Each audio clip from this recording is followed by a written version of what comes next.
Happy Monday and happy week. I hope your Monday is going well or about to start.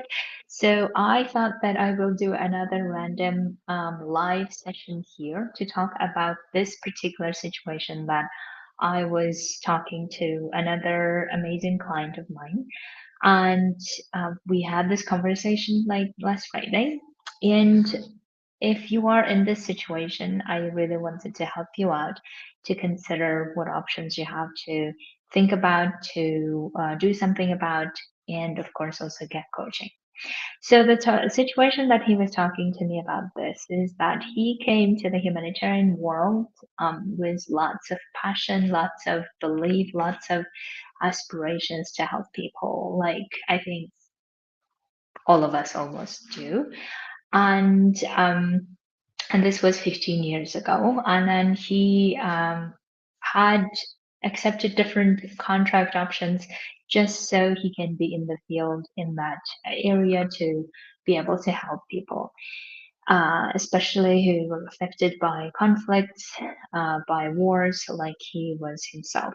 And at some point he started understand like seeing disappointments, meaning that all the things that he thought he would be fighting for, he would be working towards, were not really being done in the way that he thought were right thing to do, or he thought that is the effective thing to do.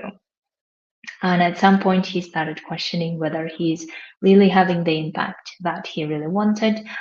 And at the same time he kept like questioning a lot of things, of whether he's doing the thing that he should be doing, whether his work is really mattering in the way that he thought it would be. And once he got married and had children, then he realized that is this really all worth being in this humanitarian field when he could be with his family and raising his children? Um, and also like fighting for something that he didn't really believe in was becoming so difficult, right?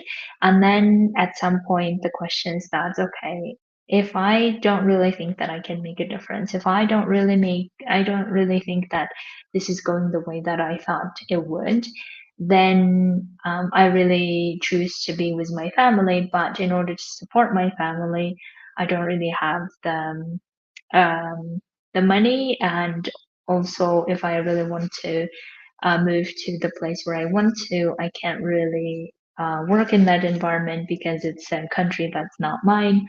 It's my spouse's country, and I don't think I can get the job there either. So what to do, right?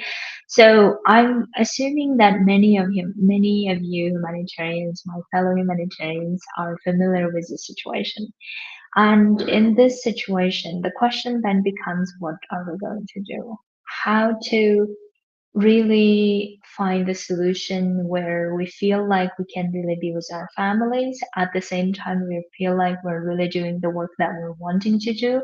At the same time, not really struggling for finances, for other means to support our families, right? So in this situation, his first consideration was that maybe he should stay in the job that he has been having for 15 years, right? Because he still cares about certain things, so maybe he should stay. And if that's the case, if you are in that situation where you are considering staying in the place where you are, but still you are understanding that you really don't have that belief in the things that you're doing, then here are the things that I would love for you to consider. So, one is really the first thing that needs to be done is processing those disappointments, right? That's where the disbelief comes from. Disbelief comes from disappointment, meaning that we had an expectation that was not met by the realities of the place and the situation, the work that we were doing, and therefore we got disappointed. Now, usually, when we're disappointed, our brains will want to not continue doing the thing anymore, which is understandable, right? Our brain wants very efficient, energy saving activities, and if we don't really see the point of doing it, obviously our brains will be like resisting doing it. What we often do then is we start forcing ourselves to do it, and worse, we keep forcing ourselves for so long, like for 15 years in this case, for 10 years, for maybe even longer.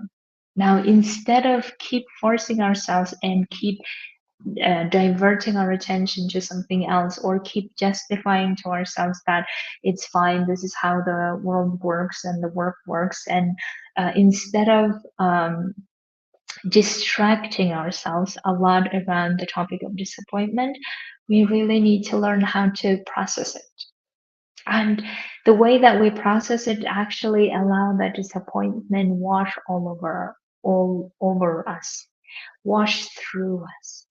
And when once it washes through us, so the way that it feels in my body, the disappointment feels is like it feels like a lava going through some parts of my chest, like lava or some kind of like hot burning sensation that goes through my chest. This is how it feels to me, the disappointment. Maybe it feels something else to you, but it's really important that we understand, or we learn the skill of allowing our body to do its job, which is process it. So once we process every disappointment, then there is the clarity that comes after this time. After this, in exhaling, there will be the clarity. And that clarity, when the clarity comes, we need to make a decision. We need to make a decision of, yes, I'm going to continue doing this work because of XYZ reasons I have, or I will do something else. Right? So disappointment cannot continue be in this ignored state, because if it's in the ignored state, it will create a lot of damage. The way it will create a lot of damage is it will make us feel like we're betraying ourselves, we're betraying our values or what's important to us. It will make us feel like we will be having lots of conflict with ourselves the whole time of, do I really want to do it? Do I not want to do it? Why am I doing it? Why am I not doing it? Keep questioning things, and it will take up a lot of our brain energy of thinking about things in the background, even if maybe we're not aware of it. And therefore, doing other things becomes like we only do it out of pressure, out of force. It will sound like uh, trying to drive a car without fuel. I don't think, like, mechanically it's not possible, but because it's in our body, we feel like we have this power to force ourselves to do the work, right? So that's why it's so highly important that we learn the skill of processing disappointment, because if we're not processing it, it will keep generating more disbelief, more distrust. The other way I was thinking of it is, imagine if our best friend betrayed us and then we kept forcing ourselves to be friends with that person, or our loved ones, right? If betrayed us in some way and then we kept forcing ourselves to be with them, even though not really understanding why we're with them. So that's why once we allow the disappointment to be in our body and go through us, then we will have this moment of clarity. And then in that moment, we need to make a decision. And that decision can be something like, I will want to continue doing this work because I believe in the cause, or because I believe that we can have another chance, or I believe that we can do some other changes or other impact that we really want to, or also make a decision, I need to go somewhere else because I don't think this is the environment where I can make the impact I want to, or I can contribute in the way that I want to, or I can make the changes that I think is necessary in this environment, right? So that's why it's important that after having processed that disappointment, we need to make a decision. And once we make that decision, we need to then go to create the commitment. And that's another part that's very important, because whenever we are staying and swaying and swirling in the disbelief, the commitment is not really accessible to us. And instead of commitment, we latch on to attachment. So whenever we are in disbelief and distrust, we are attaching ourselves to something if we haven't really processed the disappointment and if we haven't really made the decision to make changes.